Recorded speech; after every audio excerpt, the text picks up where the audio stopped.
Assalamualaikum warahmatullahi wabarakatuh. Perkenalkan kami dari kelompok 9 dengan judul materi Sistem Pembuktian di Pengadilan Agama. Bersama saya Nabila Hilmi Hairunisa Sipuan dan rekan saya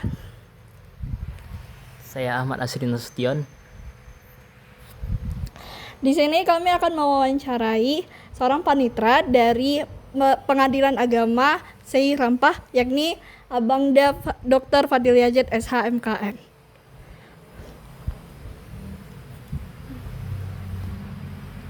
Baik Bang, di sini saya ingin bertanya Bang, itu bagaimana peran hakim dalam menilai kekuatan alat bukti di pengadilan agama? Baik, akan coba saya jawab terkait dengan pembuktian oleh hakim di pengadilan agama, ya. Jadi pada intinya di pengadilan agama tadi merupakan peradilan khusus, ya, bagi orang-orang yang beragama Islam. Terkait dengan sistem pembuktian yang di peradilan agama adalah berdasarkan pasal 54 Undang-Undang Nomor 7 Tahun 89. Pembuktian di peradilan agama adalah merupakan pembuktian yang menggunakan peradilan umum, ya. Dalam hal ini adalah hukum acara perdata, ya. Jadi dalam pembuktian di peradilan agama itu menggunakan sistem hukum acara perdata, ya. Jadi kalau kita mengacu pada pasal 1866, ya. Jadi pembuktian di KUH perdata tadi kan adanya saksi, ya, kemudian adanya surat, ya, bukti surat, kemudian adanya bukti sumpah, ada persangkaan dan maupun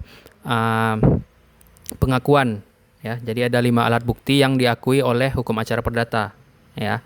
Kemudian majelis hakim, ya, di peradilan agama tadi dalam hal pembuktian, ya, kita contohkan misalnya bukti surat, ya. Misalnya dalam kasus contoh perceraian, ya, yang disampaikan para pihak dalam hal pembuktian, ya, dalam hal contoh tadi misalnya kasus perceraian, ya, itu dalam bukti suratnya dapat dicantumkan buku nikah, yaitu buku nikah wajib, ya. Kemudian misalnya adanya hak asuh anak, wajib dilampirkan akta kelahiran anak, ya. Kemudian ataupun misalnya dalam hal perkara warisan, ya, itu misalnya dicantumkan surat tanah, ya. Tetapi dalam bukti surat tadi, ya, itu wajib dia berbentuk akta otentik, ya. Akta otentik kan akta yang dikeluarkan oleh pejabat yang berwenang, ya. Jadi misalnya tadi buku nikah kan dikeluarkan oleh KUA, Kantor Urusan Agama, ya.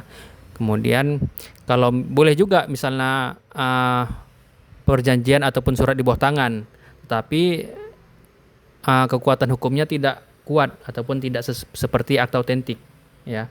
Jadi tadi bukti surat tadi dia harus pada intinya ataupun khususnya harus berbentuk di akta otentik, ya, misalnya buku nikah ataupun akta kelahiran ataupun bukti surat-surat yang mendukung dalil gugatan penggugat, ya.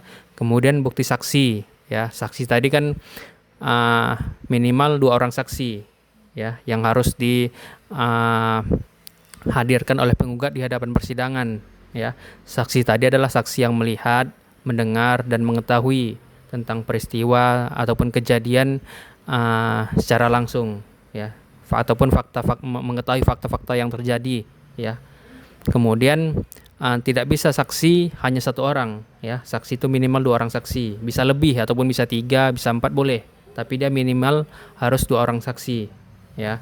Kemudian dalam hal bukti sumpah, ya. Jadi setiap saksi ini kan sebelum menyampaikan keterangannya wajib disumpah, ya, kalau dia sesuai dengan agamanya masing-masing, ya. Kalau dia beragama Islam dia bersumpah atas nama Allah, kalau dia beragama non-muslim, ya, dia bersumpah sesuai dengan agamanya masing-masing lah, ya, pada intinya. Kemudian kalau bukti persangkaan ataupun pengakuan tadi, ya, itu persangkaan tadi itu merupakan pendapat hakim ataupun penilaian hakim dalam menilai suatu kasus, ya. Kalau misalnya tadi tidak ada bukti surat ataupun bukti saksi, ya, hakim dapat melakukan bahasanya ijtihad, ya. Hakim dapat menilai fakta-fakta yang lain kalau tidak ada bukti surat ataupun bukti saksi, ya. Kemudian pengakuan, kalau ada pihak yang memberikan pengakuan di hadapan persidangan itu juga dapat dijadikan sebagai alat bukti,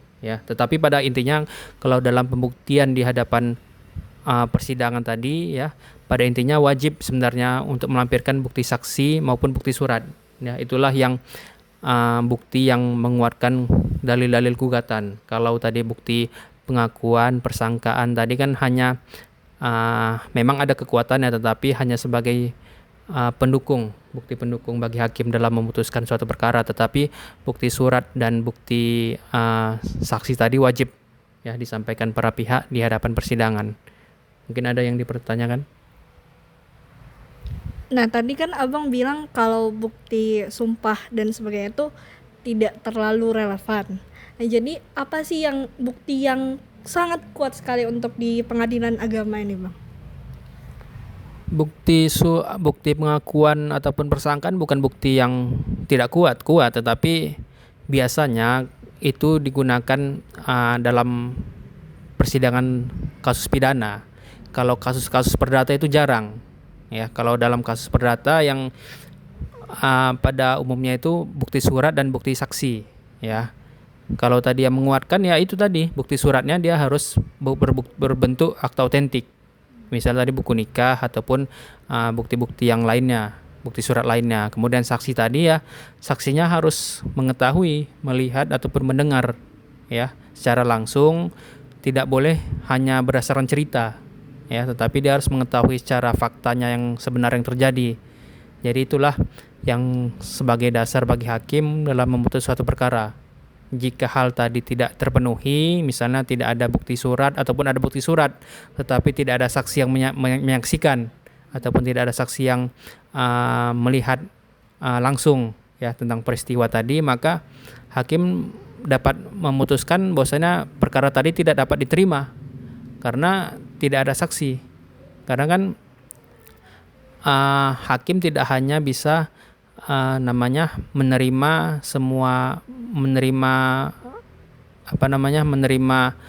semua pernyataan penggugat secara langsung, tetapi harus ada dilampirkan saksi-saksi yang langsung melihat dan mengetahui. Ya, jadi kalau tadi tidak ada saksi, maka majelis hakim dapat menolak perkara tadi. Jadi meskipun ada bukti surat tetapi tidak ada saksi-saksi yang melihat, mengetahui dan mendengar, maka hakim dapat menolak ataupun tidak menerima gugatan tadi. Itulah. Ada nggak sih, Bang, kasus yang saksi ini dia memberikan keterangan palsu di pengadilan agama, dan bagaimana pengadilan agama ini menyikapi hal ini, Bang? Terkait saksi palsu, tadi pada saya sampaikan bahwasanya sebelum saksi menyampaikan keterangan, saksi wajib disumpah sesuai dengan agamanya masing-masing. Terkait apakah keterangan saksi tadi benar ataupun tidak benar, maka itu sebenarnya hakim tidak dapat tidak dapat menjudge ataupun menilai apakah keterangan tadi benar ataupun tidak benar. Itu sudah karena saksi sudah di bawah pengakuan sumpah, maka saksi menilai bahwasanya apa yang disampaikan di muka persidangan tadi itulah hal yang benar. Terkait palsu atau tidak palsunya tadi itu sudah antara urusan saksi kepada, misalnya kan sebenarnya kalau saksi palsu kan bisa dipidanakan ya. Kalau keterangan saksi tadi merupakan saksi palsu, jika ada pihak yang keberatan dapat dipidanakan. Tetapi hakim tidak sampai sejauh itu. Kecuali begini, kalau misalnya antara keterangan saksi satu ataupun saksi dua ada perbedaan, ya, maka hakim dapat menyimpulkan bahwasanya keterangan yang disampaikan oleh para saksi tadi tidak benar. Ya, misalnya kan saksi satu menyampaikan A, kemudian saksi dua memberi keterangan B. Jadi kan tidak sinkron antara keterangan saksi satu dan saksi dua, ya. Jadi hakim dapat menyimpulkan bahwasanya keterangan yang disampaikan para saksi tadi tidak benar, ya. Tetapi hakim tidak dapat tidak dapat menindak ataupun memberikan sanksi bagi para saksi, ya. Itu kalau misalnya ada pihak yang keberatan, itu dapat dijatuhkan pidana. Itu mungkin itu saja.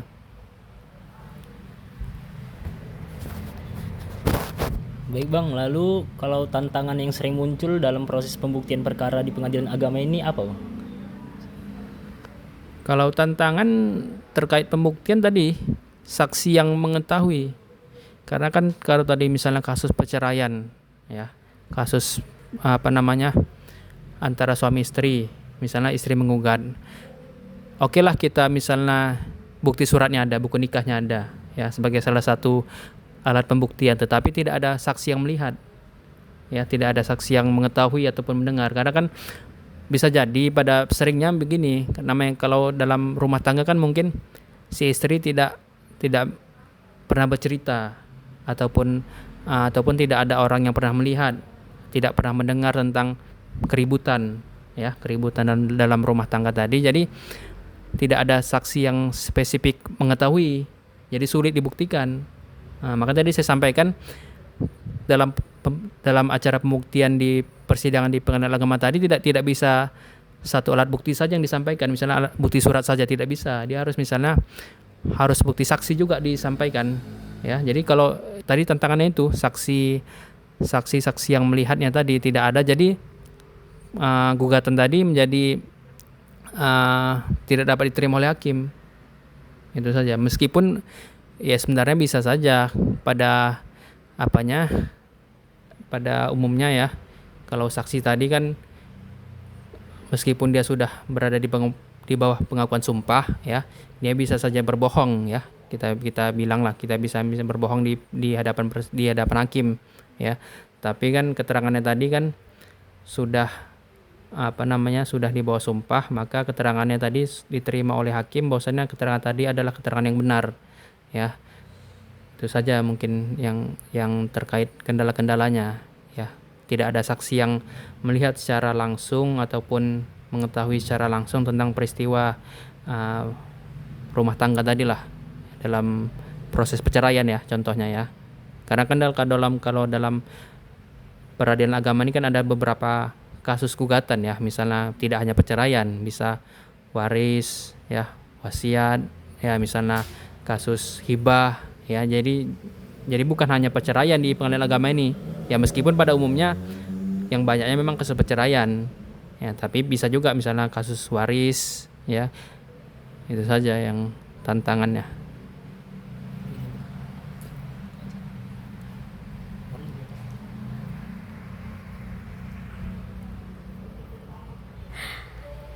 Apakah ada keterangan saksi dengan yang ada di surat itu tidak sinkron gitu, Bang? Sering terjadi bahwasanya keterangan yang disampaikan oleh pelah saksi tidak sinkron ataupun tidak sesuai dengan isi gugatan, ya. Bisa jadi saksinya ini hanya mendengar cerita ataupun curhatan dari pihak yang mengajukan gugatan, tidak melihat secara langsung, tidak mendengar secara langsung, ya. Jadi dia tidak mengetahui secara spesifik ataupun secara pasti tentang peristiwa tadi, ya. Tapi itu tadi hakim harus jeli melihatnya, ya. Harus bisa menilai lah, meskipun tadi keterangan saksi tidak sinkron dengan isi gugatan, tetapi hakim kan harus menilai, ya, apakah memang gugatan tadi dapat diterima ataupun dikabulkan, ya. Itu saja. Lalu Bang, yang sumpah tadi mengapa masih dipertahankan Bang sebagai salah satu alat bukti yang sah dalam sistem pembuktian di pengadilan agama? Mengenai sumpah tadi kan memang sebenarnya sudah diatur di pasal 1866.